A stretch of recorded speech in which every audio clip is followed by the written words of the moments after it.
Démonstration du phénomène d'osmose. Donc on considère deux solvants.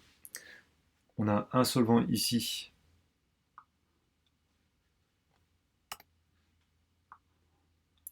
qu'on va noter solvant alpha.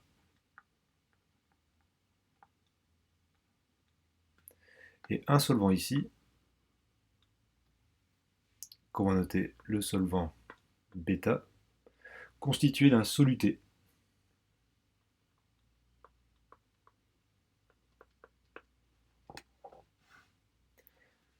Ces deux solvants sont séparés par une paroi ici semi-poreuse, et on remarque qu'il y a une différence de hauteur entre les deux solvants, qui était symbolisée ici par la grandeur h. Donc le solvant avec soluté, on remarque ici une différence. Donc c'est ce qu'on appelle le phénomène d'osmose, et c'est ce qu'on va étudier tout de suite. Alors avant tout,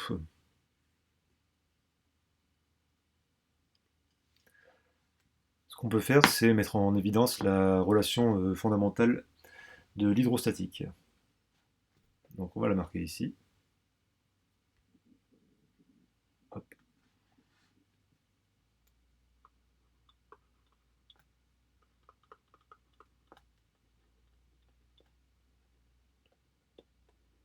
Relation fondamentale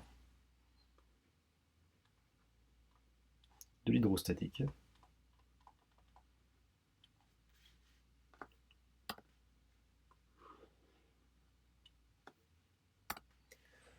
Et donc on a la pression au niveau du solvant bêta,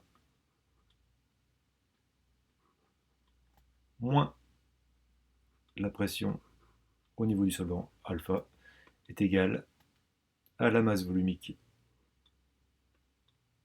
fois la constante de gravité fois la hauteur. Pour ça, on se met dans les conditions de solution diluée, et on assimile la masse volumique de alpha, qui est égale à la masse volumique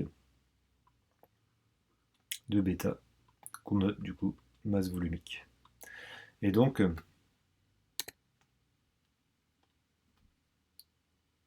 hop,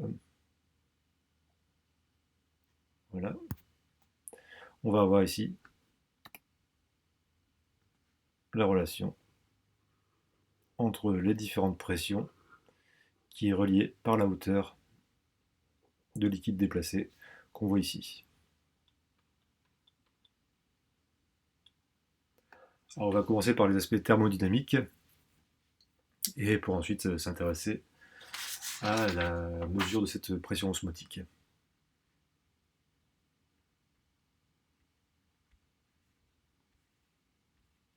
On reviendra plus tard s'il le faut sur le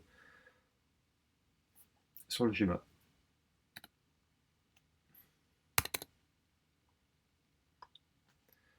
Alors, les aspects thermodynamiques.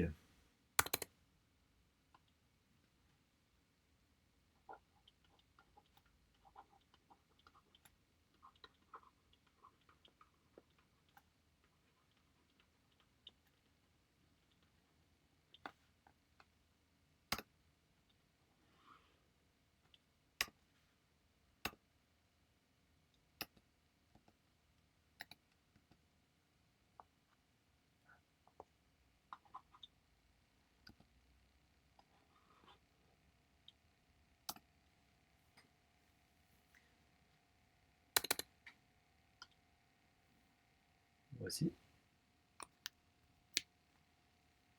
Alors, on va d'abord dire qu'il y a égalité des potentiels dans le cadre des égalité des potentiels dans le cadre des deux solvants. Donc on a un solvant pur et on a un solvant qui est constitué d'un soluté, donc qui possédera une activité particulière. Donc le solvant pur, on va le noter comme ceci. Le solvant pur, donc c'est le solvant alpha. Donc le potentiel du solvant pur en fonction de la température et de la pression en alpha est égal de ce fait au potentiel standard du deuxième solvant, et qui lui n'est pas pur, donc on va lui rajouter une activité.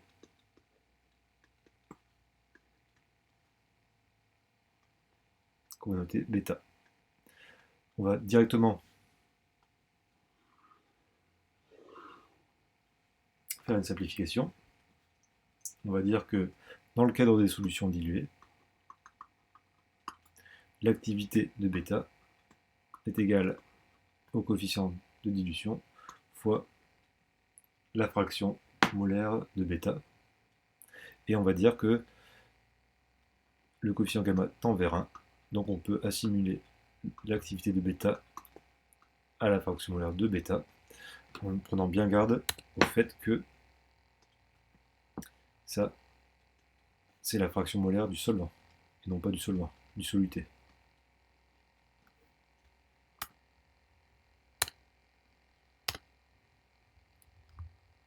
Voilà. Donc maintenant, ce qu'on va faire, c'est qu'on va étudier la variation du potentiel par rapport à la pression. Alors ce qu'on sait, on va se mettre ici.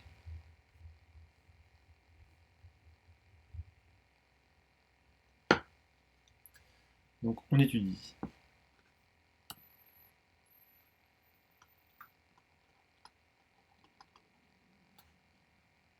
la variation du potentiel par rapport à la pression, et on sait que ça, c'est égal au volume molaire, de par les identités et la définition même du potentiel à température constante. Mais on sait également que la différentielle du potentiel, si on la dérive, eh bien, on peut s'astreindre du potentiel standard dont on dit qu'il est constant par rapport à la pression d'étude, et dans ces cas-là, on a la différentielle qui est égale à RT ln de la fraction molaire en bêta. Donc je parle bien de la fraction molaire du solvant. Et donc on se retrouve avec quand on peut combiner ces deux équations, et on se retrouve avec le volume molaire fois la différentielle de pression est égal à la différentielle du potentiel, donc moins RT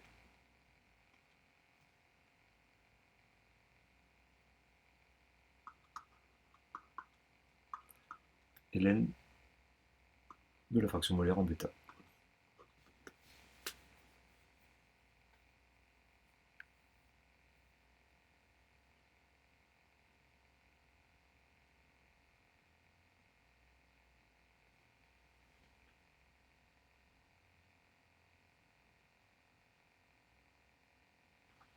Alors le moins est dû au fait qu'on intègre le tout entre la pression en alpha et la pression en bêta.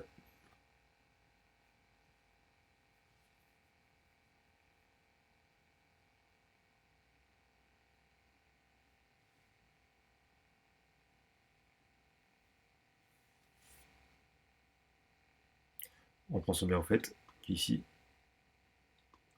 on a la fraction molaire en solvant. Alors une fois qu'on a ça, on va pouvoir faire une paire d'approximations, ici.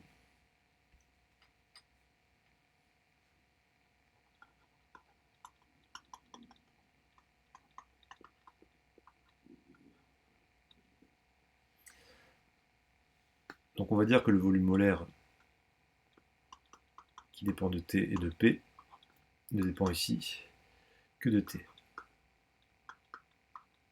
que de la température. Donc ça, c'est du fait de l'approximation des phases condensées. On travaille avec des liquides, approximation des phases condensées, qui nous indique qu'on peut s'astreindre à une étude uniquement sur T, puisqu'on est sur une phase condensée. Ensuite, on peut dire que la différentielle de pression, toujours dans le cadre d'une phase condensée, est faible. Ce qui revient à écrire que notre intégrale ici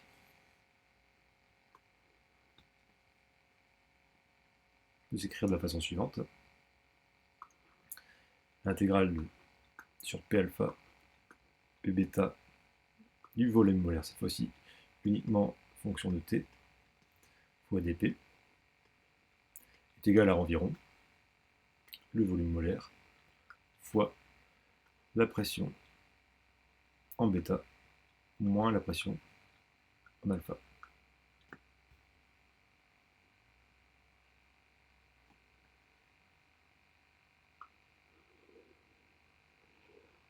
Et ça, on va pouvoir le réinjecter dans la relation de tout à l'heure. Mais d'abord, ce qu'on va faire, c'est qu'on va exprimer la fraction molaire du solvant en fonction de la fraction molaire du soluté. Donc là, on va étudier le deuxième terme qui est ici. Celui-ci. Donc on va faire l'étude du deuxième terme.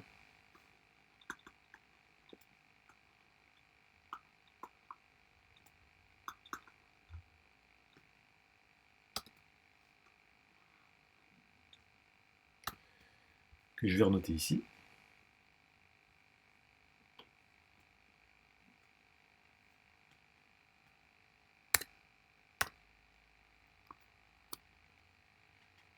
Moins RT.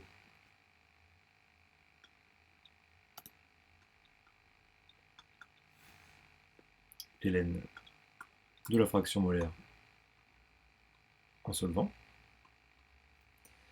Et donc, on va l'exprimer en fonction de la fraction molaire du soluté, sachant que la fraction molaire du soluté est égale à 1 moins la fraction molaire du solvant. Ce qui nous donne moins RT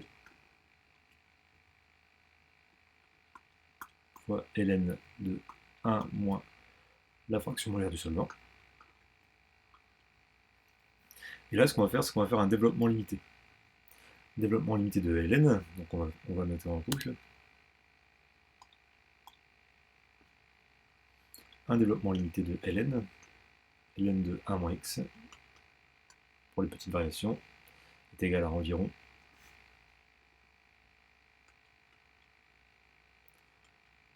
moins x. Donc là, dans notre cas, si on fait un développement limité, on obtient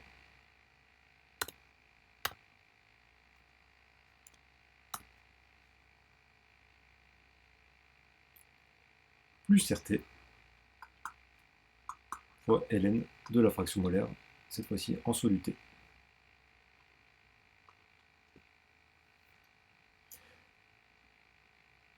Désolé, une petite erreur, plus RT fois la grandeur du soluté. Donc j'ai tout recommencé. Fois la valeur du soluté, puisqu'on a fait un développement limité, et on a fait disparaître le ln. Et ça, on peut dire que c'est égal à l'expression qu'on avait trouvée tout à l'heure, ici, Vm moins delta P. Vm fois delta P, pardon. Volume molaire fois P de bêta moins P de alpha. Et souvent, cette différence de pression, on appelle ça la pression osmotique, on la note pi. Donc on se retrouve avec une... Si je change de sens, on se retrouve avec une première donnée qui nous dit que le volume molaire fois la pression osmotique est égal à RT fois la fraction molaire en solvant. En soluté, excusez-moi, en soluté. Alors maintenant, ce qu'on va faire, c'est qu'on va essayer d'exprimer la fraction molaire en soluté en fonction de sa concentration. Pour ça, on va devoir faire une nouvelle approximation. Alors la fraction molaire en soluté, c'est égal à la quantité de matière en soluté divisé par la quantité de matière de soluté plus la quantité de matière de solvant que je vais noter N0. Et là, on peut dire que, pour la première approximation, que cette fraction molaire est égale à la quantité de matière en soluté sur la quantité de matière en solvant, car la quantité de matière en solvant est très supérieure à la quantité de matière en soluté, puisqu'on est dans l'approximation des solutions diluées.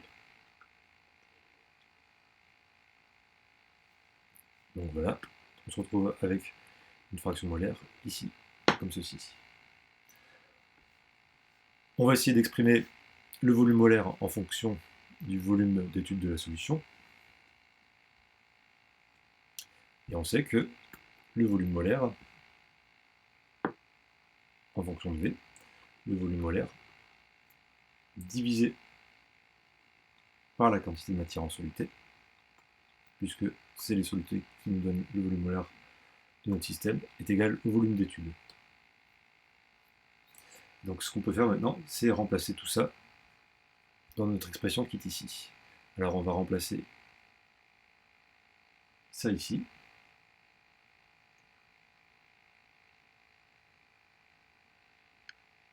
Alors excusez-moi, j'ai fait une erreur. Encore une fois, le volume molaire est égal au volume divisé par la quantité de matière en soluté, évidemment. Donc ça, on va le mettre ici. Et ça, on va le remplacer ici. Qu'est-ce qu'on obtient? On obtient de ce fait la pression osmotique fois le volume divisé par la quantité de matière en soluté est égal à RT fois la quantité de matière en soluté divisé par la quantité de matière totale. Nouvelle erreur dont je me rends compte, c'est qu'ici, vu qu'on travaille pour le volume molaire du système, il faut prendre la quantité de matière totale. Je répète, il faut prendre la quantité de matière totale. Donc ici également, je prends la quantité de matière totale du système. Donc la quantité de matière totale du système, c'est la quantité de matière de solvant plus celle du soluté, mais dans l'approximation diluée, on a N0 très supérieur à Ns, donc on peut dire ici que N0 est supérieur à Ns. Donc qu'est-ce qu'on remarque ici?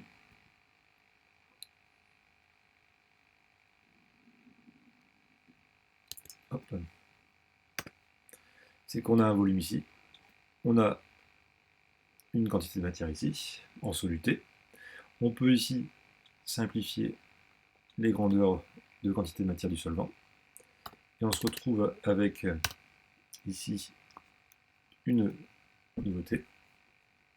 Donc si je prends le volume et que je le fais passer par en bas, j'obtiens du coup la pression osmotique est égale à R fois T fois la quantité de matière en soluté divisée par le volume, donc c'est-à-dire la concentration en soluté. Et je viens de redémontrer la formule de la pression osmotique.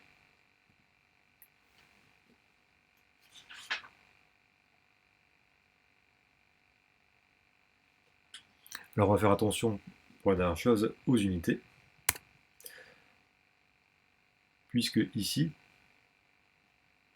la température évidemment est en degrés Kelvin, mais ici, puisqu'on travaille dans un système d'unité internationale, si on prend une pression en pascal,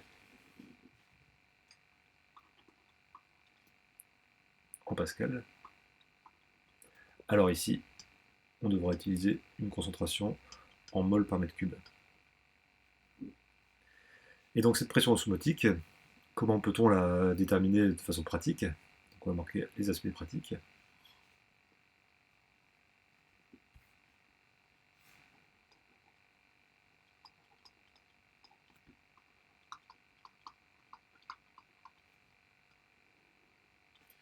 Ben, l'idée serait par exemple de retrouver une concentration à partir d'une mesure de différence de pression.